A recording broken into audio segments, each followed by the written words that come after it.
It's a show. It's a podcast show. Welcome to the Julie Cross Podcast Show. Empowering, energising and entertaining.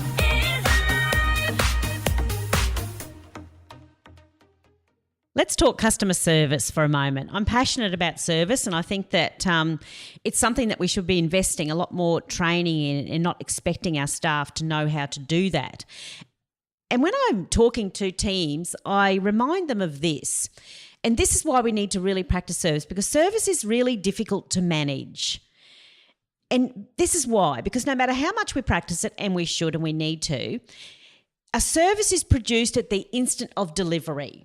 So it cannot be created in advance. We can practice how we're going to approach the customer when she walks in, and we should. We might have a system and a procedure for that, but the truth is that when she walks in and we walk up to greet them, it's produced in the instant of that delivery. So if we are feeling rushed, or if we are feeling stressed, or if we are feeling bored, and that's the attitude we go up with, then it's produced at that instant of delivery. If we walk up and go, yes, it's done. If improperly performed, a service cannot be recalled, repaired, or replaced. So think about this.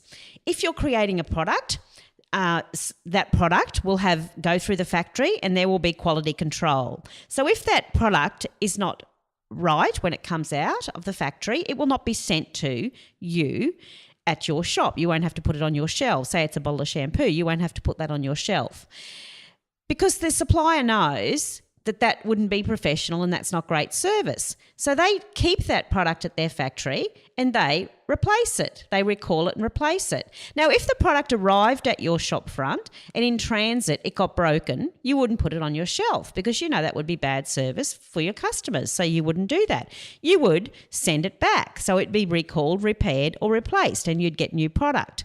So we can do that with that kind of product. But what about a service? Because the minute I connect with a customer when she walks in, and if I give her a negative attitude, I can't recall that. I can't say to her, oh, you see that feeling I just gave you? Can you give that feeling back to me, please? Come on, give it back, give it back. I'll give you a better feeling. It's too late. It's in her heart. They're sitting there already. She already has an opinion about us and our business.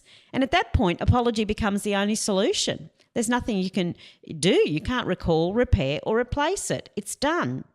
And the customer has no lasting material result of that interaction. The value of that service is internal. It sits in her heart space. And that's why it's so difficult to manage.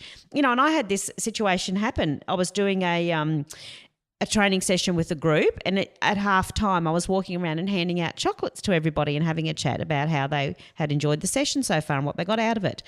On my drive home that night, I was reflecting on my evening, and I realised that there were two people that were sitting separate to the group that I forgot to give a chocolate to. I felt terrible. And you know, so the next day I rang the company and found out where these two girls worked, and I rang them and they travelled home together that night. Can you imagine the conversation in the car? Because it's not about the chocolate, it's about the value of that service that I didn't give them. And I can imagine they would be saying, oh, I wonder why she never gave us chocolate. When I rang, I said, look, I'm so sorry. I realised, because apology is now my only solution. So I can't rewind time. So I said to them, look, I realised on the drive home last night I never gave you girls a chocolate, and I'm so dreadfully sorry. And they said, oh, well, we just thought maybe you forgot. And then we thought, oh, well, you know, maybe you were going to give it to us later. So you can see that they had discussed it on the way home.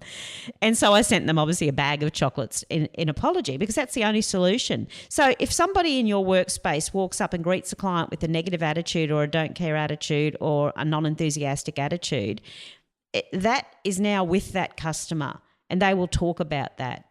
And so that's why it is so hard to manage great customer service, but that's why it does have to be managed so closely, and staff need to be trained so well in it to make sure that those interactions are being managed, because you get one chance to make that great first impression.